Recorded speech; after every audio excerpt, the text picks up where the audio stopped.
Okay, let's talk about something that's really shaking up the world of software development.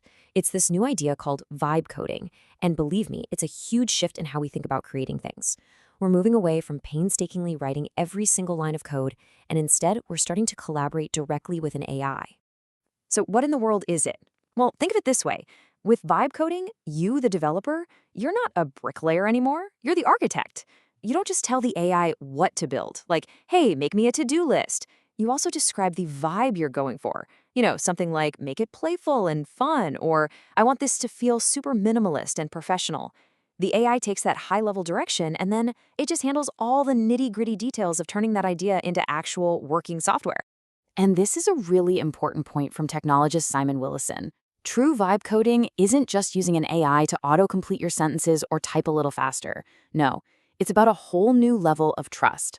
It means you're accepting what the AI builds without having to check every single line of code yourself. That frees you up to think about the big picture.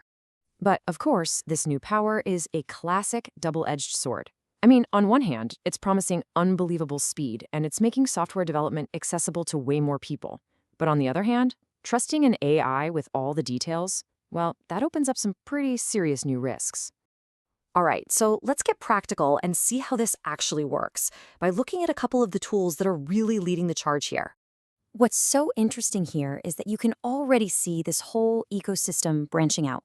You've got tools like Replit, which is all in your browser, and it's fantastic for beginners who just want to jump in and build something, right now. And then you have Cursor, which is built for pros. It's based on VS Code, and it's designed for people who need way more control and flexibility for complex projects. So yeah, it really boils down to two different philosophies. Replit is kind of like your automated architect. It hides a lot of the complexity for you, which is awesome for getting started. Cursor, though, it's more like an expert co-pilot. It gives you a look under the hood and expects you to be a bit more hands-on with the technical side of things. And underneath all of this is an engine that looks something like this. It's not just a simple text box where you type a prompt. No way. It's a really sophisticated system with multiple parts, all working together to translate your abstract vibe into a real functional application. So let's just walk through it real quick. First, the intent parser reads your prompt and figures out what you want the thing to do versus how you want it to feel. Then, this semantic engine translates a word like playful into actual design choices, like bright colors or maybe a certain font. After that, an AI agent actually plans, writes, and even debugs the code for you. And finally, and this is key, you create a feedback loop. You look at what it made and you give it high-level notes like, make the buttons bigger. And the whole cycle starts all over again. So this new power is incredible, but it's not without some pretty serious consequences. And as you might guess, the first major shockwaves are already hitting the developer job market. And this is where things get a little dicey. Because while this technology is a massive productivity boost for senior, experienced developers, the story for people just starting their careers, well, it's looking very, very different. Just look at that number, 16.3%. A recent study found a 16.3% drop in job openings for junior software developers compared to senior ones. And that was just in the first year after ChatGPT was released to the public. That's a huge drop. And you can see it clear as day right here on this chart. The ratio of senior to junior jobs just shoots up the minute ChatGPT comes out. In fact, the only other disruption that even compares to this was the massive economic shock from the start of the 2020 pandemic. That tells you just how big of a deal this is for the industry.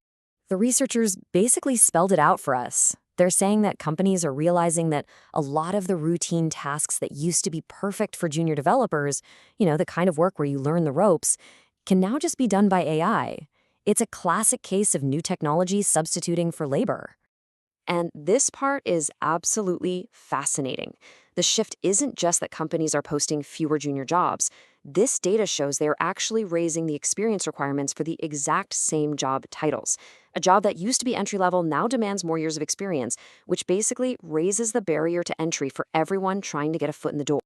So with all this happening, what does the future of being a coder actually look like? What does it even take to succeed in this completely new reality? Well, first, we have to be honest here. Trusting an AI to write your code isn't some magic fix. The code it spits out can have serious security holes, it can be inconsistent, and it can create what we call a black box, code that's a total nightmare to maintain down the line because no single human actually understands how it works. And you can see developers themselves are really torn. The survey shows that, yeah, a lot of people are experimenting, but a massive 41% are avoiding these tools completely because they're worried about the security risks. The whole community is kind of stuck between this promise of amazing productivity and a very real fear of the unknown. Which brings us to probably the most important question for anyone in this field. If AI is just going to handle more and more of the actual coding, what are the skills that will make a human developer valuable anymore? Well, the focus is shifting big time. The skills that are most in demand are no longer just about your ability to write code. They're these higher-level, uniquely human skills. Strategic problem solving, being able to communicate clearly, and having a really strong foundation in logic and math. And this quote from James Kemp just nails it. The future isn't about developers getting replaced by AI. It's about developers evolving into collaborators, into the architects and directors who guide these incredibly powerful new tools to build better things faster than ever before. So, as these tools get smarter and smarter, we're left with this kind of mind-bending question.